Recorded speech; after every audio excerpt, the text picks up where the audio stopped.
Hey friends, happy Friday. Thanks for joining us for Unscripted on 13 Plus. I'm Anna Orsini. And I'm Carson Courier. Thank you for joining us. We do want to start with some late breaking news that we've been covering. It happened overnight. We know that an officer in Scottsdale, a police officer, has died after a critical incident near the Scottsdale airport. According to the Scottsdale Police Assistant Chief, this happened last night with a call that Detective Ryan So needed emergency assistance. We're told that he was driven to a nearby hospital where he later died. The department is calling this a line of duty death, but the circumstances around his death have not been released. He served in the Scottsdale Police Department for more than 9 years and actively served in the U.S. Navy. He's survived by his wife and 3 children. We know that the Mesa Police Department will be conducting an investigation into what happened. Of course, as we learn more information throughout the day, hopefully some updates from Scottsdale Police, we'll keep you updated both on air and online. And turning now to the Rose Fire, we've been covering this for the past few days. We know FEMA has authorized the use of federal money to help in the fight against this wildfire burning south of Wickenburg. The Rose Fire has burned more than 160 acres on both sides of the US 60. At this hour, 1 lane is now open in each direction after the entire highway was shut down. Now, firefighters say, unfortunately, the fire has caused much more damage than they initially had thought. We're told that 15 buildings have been destroyed. That includes 7 homes. In addition to those homes in those buildings, 14 vehicles, trailers, and ATVs also lost in the fire. There's still no word on the exact cause of the fire, but forest officials say an investigator is on scene. The good news for this today is that all evacuations have been lifted, so people are able to return to their homes, but unfortunately some people won't be able to. As we said, 7 homes damaged or destroyed so far in this fire. Yeah, absolutely. So something we'll keep watching for you. We'll update you with any new information. But first, we want to take a live look outside on your Friday morning. Looking a little hazy out there. I know it's hot. Yesterday was so cloudy, but we had an awesome sunset. Yeah. Oh, it was so pretty. But honestly, really early morning, evening, that's really the only time that you can get outdoors and not just be so hot. Yeah, you know, exactly. But yeah, yesterday was so nice that cloud coverage really cooled us down. Some folks saw a little bit of sprinkles. That was a nice change. Yeah. I thought it was gonna come. I was looking at the clouds. I'm like, I'm gonna see something. I didn't, but I'll take the cloud cover. I know. Anything though for a little bit of relief. Exactly. So we'll take it. Why not? Today a different story. Not as hot, but we are going to see more sunshine today. As Carson mentioned, that haze though in the mix. We don't have any air quality alerts or anything like that, and if that does change, of course we'll be the first to alert you. 90 degrees right now in Tucson and Sierra Vista, 89 for Nogales, 93 in Marana, 93 for Safford, 89 if you are in the Douglas or Bisbee areas. In fact though, more sunshine. It's going to be really nice today, but everyone's favorite, those gusty winds making a comeback. Good news though, we haven't clocked in any of those gusts. Those are going to start to kick into gear though later on this afternoon. But Sierra Vista, you did 20 mile per hour wind speeds though for you, and those gusty winds will continue again our afternoon hours, but mostly if you're in the Cochise County area. Now for Tucson, Monday is really going to be the gustiest that we're going to see, and in fact here's 4 o'clock this afternoon, 20 mile per hour wind speeds for Tucson, but 34 if you're in the Douglas area, 27 for Sierra Vista. So it's fast forwarding all the way to Monday. That's when we are going to see our gustiest day of the week. 31 mile per hour wind speeds in Tucson, 33 Green Valley, 30 if you're in Douglas. Now today, Cochise County, you have this red flag warning. It will go into effect at 11 o'clock this morning, continuing all day long through 8 o'clock tonight. So this includes Safford and our friends in Douglas, not Sierra Vista though. So do take precautions though, and because again, if there's any type of wildfire that's currently burning, really those gusty winds are just fuel onto that fire. Let's talk about your weekend. On Saturday, 107, Sunday, 108. However, we have another excessive heat warning going to affect Saturday morning through Sunday. It just feels like we've been here, ladies. I know. Today, though, we don't have it, but this does include the Tucson metro area and parts of Green Valley. Now, if you're listening right now, you live in Cochise County or even parts of Santa Cruz County, you are not part of this excessive heat warning, but those temperatures definitely getting on the hot side, though, 106 to 111, depending on where you live. Today's forecast, we're not seeing 110 just yet. That is in the 7-day, though. 105 for Tucson today, Nogales, 100 along with Douglas, 98 if you're in the Sierra Vista area. Your 13 First Alert 7-day forecast includes 2 First Alert action days due to that excessive heat warning. Those hot temperatures, absolutely. And your Father's Day, looking on the toasty side. We do have 110, though, on Thursday. Oh my goodness. I was just talking about this weekend with my husband, Anthony. I'm like, what are we going to do? Nothing. It's, it's that time of year where you're like, you have to be in a pool. Yes. Or indoors. He's like, let's go golfing. I'm like, when? Oh. At what time? No. This is not a good weekend. No, and not this just is because of the heat. It's going to be so busy for Father's Day. Oh, correct. So it's going to be packed. Okay. So pack your patience if you are going to go to the golf. I'm going to tell him no to golfing. Tell him Allie Potter said no. We can't. The conditions are bad. Allie Potter said nope, not this Bad weekend. conditions out there. But I'm also one of those golfers that I don't mind golfing in the hot temps. I don't either. The My safest threshold is 110. You I guys, can't do anything past 110. It's an excessive heat warning. It's dangerous. It is. We're not going golfing. It's dangerous if you don't have the electrolytes. But no, I didn't say no. You have to pack the Gatorade, though. Oh, yeah. My gosh, Gatorade and water, absolutely. Yeah. The hats. The beer can wait till the 19th hole. Perfect. Awesome. Is that what kind of golf Anthony does? He just waits to drink through the whole course? No, he's more of a Consistent drinking through the golfing experience? wow. We should I mean, tell that's him. how everybody, It's I not feel really like, safe. a lot of people do it. But out in the heat, yeah. That's just asking for a headache that you don't want. No. And then on Monday, you don't want to wake up. Brutal. No. Brutal. Horrible way to start your week. Life advice by I'll just tell Allie, Anna, Anthony and to Carson. go back and watch this. Yeah, Perfect. for all the He's reasons, like, why oh, not? no. Well, okay. Lots going on otherwise. But you do have to celebrate Anthony because his little pup. I know, he's a He's a dog dog dad. dad. You know, my mom texted me. She goes, you have to get him something for Father's Day because of Zona. Yes, you And do. I was like, okay. Zona Get has him to a give gift from something. Zona. That's what I'm Zona's, doing. Zona's gotten me a candle from Anthropology before. She's very generous. Do you like something like with her paw or Oh, something? cute. Or a little photo shoot? Oh, The gift is getting to be around you and Zona. That's Anthony's gift. it is true. The gift that keeps on giving, huh? Okay. Well, Allie, we appreciate it. Thank you. Allie. Of course, as we look at your 7-day forecast, one thing to keep in mind is that tomorrow is actually the official start of monsoon. Even though it doesn't feel like it, it is. So we've talked about how hot it's going to be. And even though it is going to be hot over the next few days, right now is the time that you really want to get prepared for monsoon. Exactly. The sandbags, just kind of looking at your yard, figuring out any changes you need to make before that excessive rainfall comes here within the next couple of weeks. 13 News reporter Jack Cooper spoke to some county leaders about how they're preparing. County leaders tell me for months they've been getting ready for monsoon. They are, in fact, ready to go. They've been placing signs out in some of those problem areas really all around the county. And hypothetically, even if a storm was to start today, they have crews ready on 24/7 standby on call to get them out to any of those spots to let people know to be safe, especially out along our roads. I'm told a lot of those problem areas are on the northeast side of town, out near Sabino Canyon. Sabino Canyon Loop, for example, washes out all the time. Now there are plenty of resources available for people as storms start to approach. Sandbags are available as soon as tomorrow. There's a 20-bag limit for people, and you do need to fill them yourself when you get there. There's also a county hotline where you can call in and see which roads are closed, and you can also check out the county website as well. And as always, when in doubt, turn around. Please do not go into a running wash. It's very dangerous. When in doubt, stay out. Don't go in there. What this does is if we go in there and somebody gets stuck, then we're utilizing first responder personnel to go and take somebody out of wash that should never been in there in the first place. And we may take up those resources that they have to attend to other calls, maybe more serious calls at that time.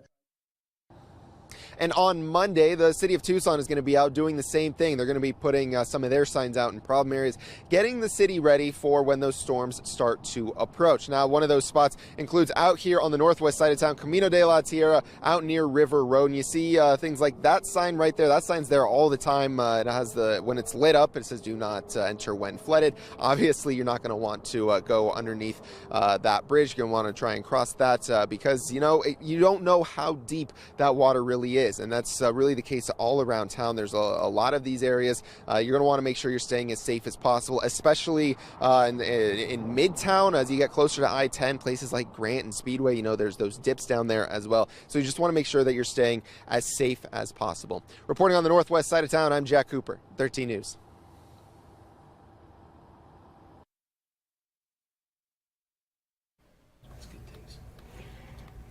And as we talk about all the different things that you have to prepare for with the summer weather, of course, one of those things with the heat is preparing for all the activities that you're going to do with your kids. And some of you may be looking for new ideas what to do with them during the summer. Maybe they're driving you crazy. Thinking of all the parents at home with their kids this summer. So we have Josh Coddington here from the Office of Tourism to kind of walk us through some fun things that you can do with the family this summer, and also educational opportunities so that your kids aren't just, locked in on the games on the iPad. They're actually getting out and learning. Absolutely. I mean, our state is so great with so many things to do, and the summertime is here, the kids are out of school, and so these are opportunities for things to do that are both fun but also can be educational. So you keep your kid in the mode of learning during the summer so they're ready for when school starts again to keep on learning. And they can hit them with all this new knowledge. I mean, totally. There's so many great things out here, places to go, things to explore. So the first one that we have is actually one here locally. Absolutely. So our first one is a gem of a place right here in Tucson, the Arizona Sonora Desert Museum, which I think is really a spectacular place. Now, what's cool about this one is during the summertime, they do a cool summer nights program. Now, what they do is they keep the museum open on Saturdays until 9 p.m. Normally it closes at 4, but they keep it open until 9, and they do a program each Saturday that's dedicated to a particular topic. So tomorrow it's going to be all about art. So that's Saturday night. And what I didn't know about the Arizona Sonora Desert Museum is that they actually have art there.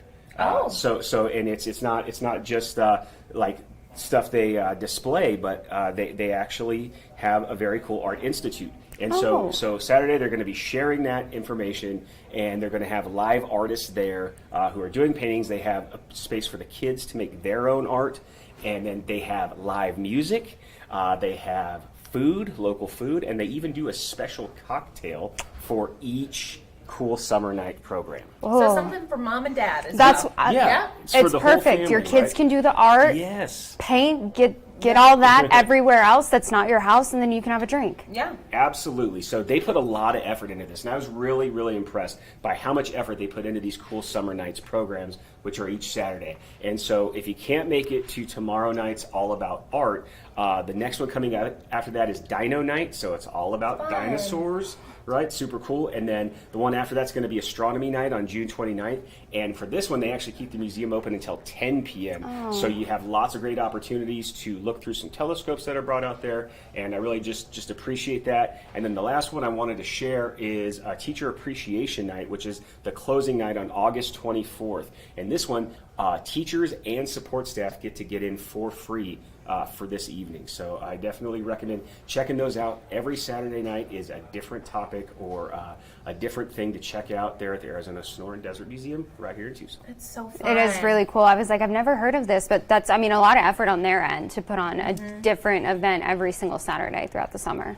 Absolutely. So, okay, next one, my personal favorite. I love this Okay, too. next one is going to be Arizona. We're going to go to northern Arizona to Williams, which is just about 30 minutes west of Flagstaff. If you're here in Tucson, you pack up the car, you head up, you can see these bears. So what I love about Arizona is that there's one admission price, and it allows you to either do a driving tour or a walking tour. So you can do it either way you want. And the driving tour is super cool because it lets you get close to the animals, the ton of animals that they have. I mean, these baby cubs are just so precious. And look how close those kids are right there, right? So that's part of the walking tour there where you can just really get close. And they have a ton of animals here. So bears, wolves, deer, reindeer, they even have smaller animals like snakes and stuff also. So even though it's called Arizona, they actually have a ton of animals there. And then the last thing I want to share about this one as far as education goes is they also have a VIP behind the scenes program. Now that costs a little bit extra, but what it gets you is they have a person who educates you about how they care for their animals and how they have programs that make sure they have long and happy lives. So it's really a great educational opportunity. I mean, look at those kids. They just look like they're loving that. Like big smiles and everything. So, and I say the driving part of this tour is the closest we're going to get, at least right now, to a Jurassic Park driving experience where you go through the gates, right? I feel like that's inspired by that. Yeah. Of course, the animals aren't going to attack you or anything, but but just the cool part of driving through, getting to be in the comfort of your car and seeing some truly spectacular animals. Well, Oh, go ahead. Sorry, Oh, Carson. No, you're fine. I think what's cool is that here at like Reed Park Zoo or in Phoenix at the Phoenix Zoo, we don't really get to see a lot of these types of animals. You know what I mean? So for the kids, maybe this is their first time seeing wolves or bears, or it's just an awesome opportunity for kids that grew up here in southern Arizona. Yeah, who live in the desert. I think also just teaching them the respect for animals too, Yeah. like Oh, seeing yeah. them in an environment, because a lot of the times, for example, if you were to see a cub out in the wild, it could end in a not so positive experience. So being Yeah. able to see these animals, see them in a habitat that's controlled, but also at the same time see them kind of interacting with other bears in a natural-ish element, and just teaching them respect for those animals, and getting to see the cubs. I mean, what other best reason part. do you need other best than part. that? Yeah, the next time we have a picture, it's going to be me and Carson in the front row. That's what we need. That's what we Yes. need. We need you guys to sell it a little bit. But the Cubs are selling themselves, Right, but I right. would love to go up there. Super cool, yes. Yes. It's a very cool place. super cool. Okay, so next one, Arizona Boardwalk, Okay, Scottsdale. So next one, we're going to travel from Williams to the Arizona Boardwalk in Scottsdale.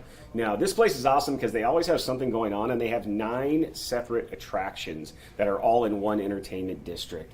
And so when you go there, you can buy a ticket to one, or you can buy multiple tickets for a little bit of a discount to get to a lot of these super cool places. So for the attractions, this one right here is the Butterfly Wonderland. Now this one is super awesome because there's butterflies flying all around. See the faces right there? The butterflies everywhere. You get to go in this giant environment and see those butterflies. You get up close, you can look at them. They also do a program where you can actually watch a butterfly being born or coming out of its chrysalis.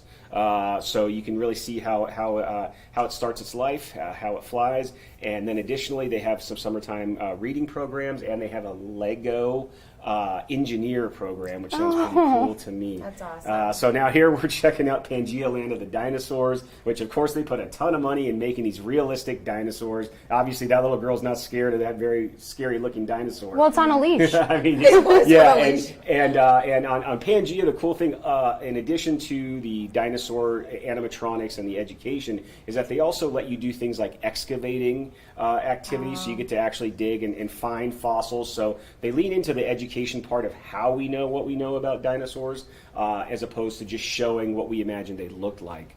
As well, so it's really a very cool dinosaur-focused experience. Kids love dinosaurs, of course. Now, the third one that we've seen a few pictures of is the Odyssey Aquarium. Now, this one is such an expansive exhibit that you could really spend an entire day just going into the Odyssey Aquarium, because they have literally every type of exhibit on marine life and aquatic life for you and the kids to check out. It's very interactive. But in addition to that, one of the coolest things about Odyssey Aquarium is that they have a thing that it's Odyssey Voyager, and the Odyssey Voyager is the world's only rotating aquarium exhibit.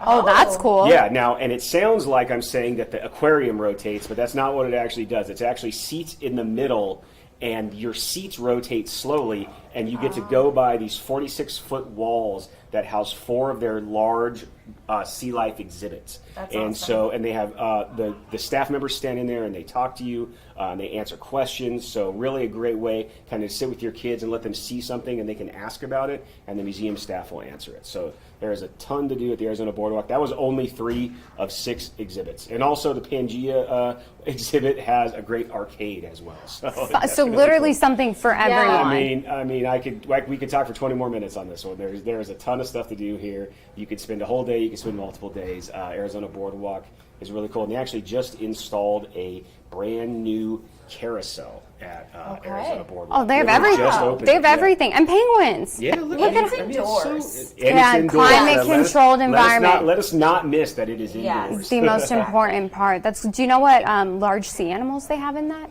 So I don't know I'm like, exactly manatees? like whether they have manatees or giant sharks or whales or what. I'm sure that they do, but because it's huge, You just got to go and see. you just got to go. I- find Perfect. out. I want to go. I'm like, Dad, these are our Father's Day plans. We're going to the Odyssey, okay? It's not your day anymore. Well, taking a look at the last one, so Arizona Science Center, and Yes. this is in Phoenix. Yeah, this is in Phoenix, and the reason why I included this one as a quick look is because, of course, they have a ton of exhibits that are awesome. that kids and families love. But what I really wanted to share is the Ocean Experience, which is an exhibit in and of itself that's at the Arizona Science Center. And this exhibit is fully immersive. So here's a picture of it right here. It's fully immersive, and it recreates a ship that explores the oceans and does science and research, and it lets you as the visitor and with your kids go in there and do a bunch of interactive activities for looking to understand how they explore the oceans, how they get data, and how they bring it back to benefit people from the depths of the ocean. So I just wanted a special share for that particular exhibit at the Arizona Science Center because it's really cool.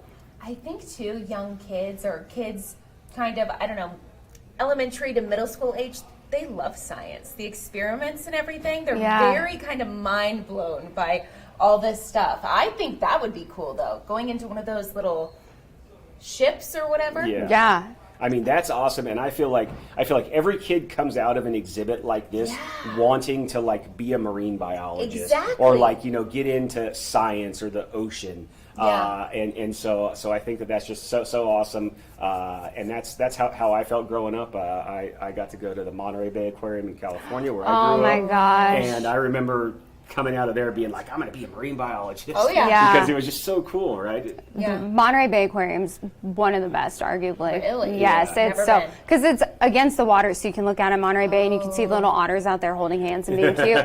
Yeah, it's a good one. But I think everyone kind of has that experience growing up. Like I remember we'd go to the planetarium because I grew up in Colorado, so we'd go to CU, go to their planetarium. Then I'd always play with the like sand that was like the moon sand. And I'm like, I'm going to space one day. Now that I'm an adult and I've seen, you know, what's happened with some of our space shuttles, I'm like, I'm staying on the Earth. But yeah, very cool. So if you had to pick 4 out of the 4, number 1 place that you would go, which one would it be? Ooh, that's a good one, and it's actually easy. I would go to the Arizona Sonora Desert Museum. Okay. Because I think what I love about that one is that they've taken the museum experience and really added so much to it that people don't necessarily think are associated with museums. Yeah. Because, you know, I feel like there's an idea that museums is where you walk around and you look at things, but you can't touch anything.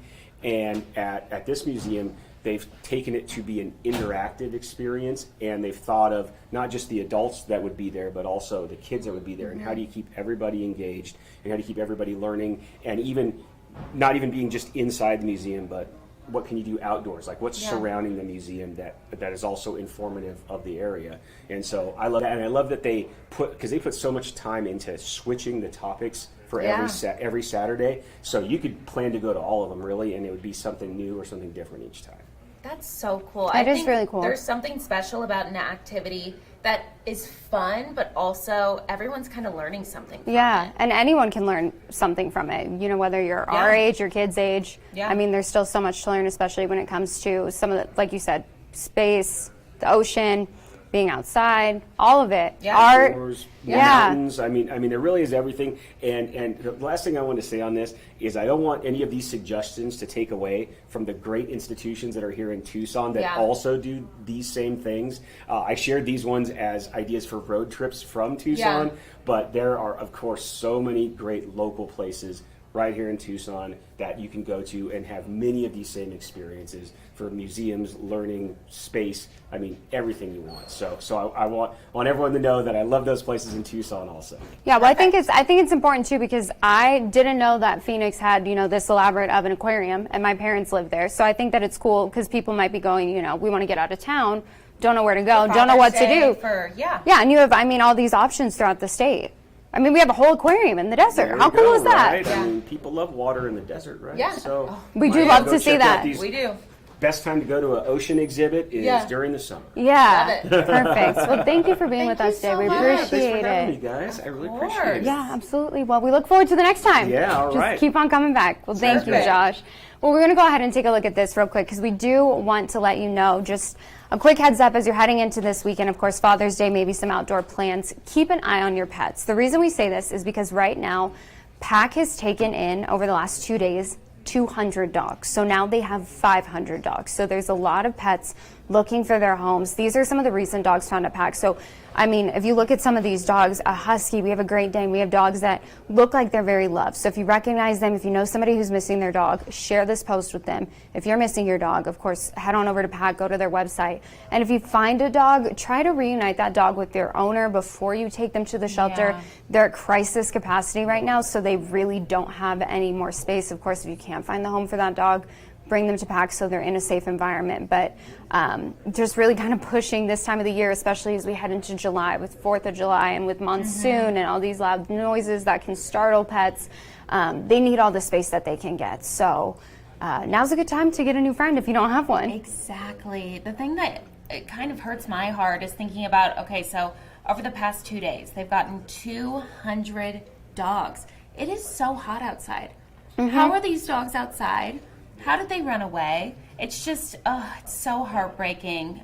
So as Anna mentioned, like, keep an eye on your dog, not only during monsoon, during 4th of July, but also just with these excessive heat warnings we've been talking about, these triple-digit temps.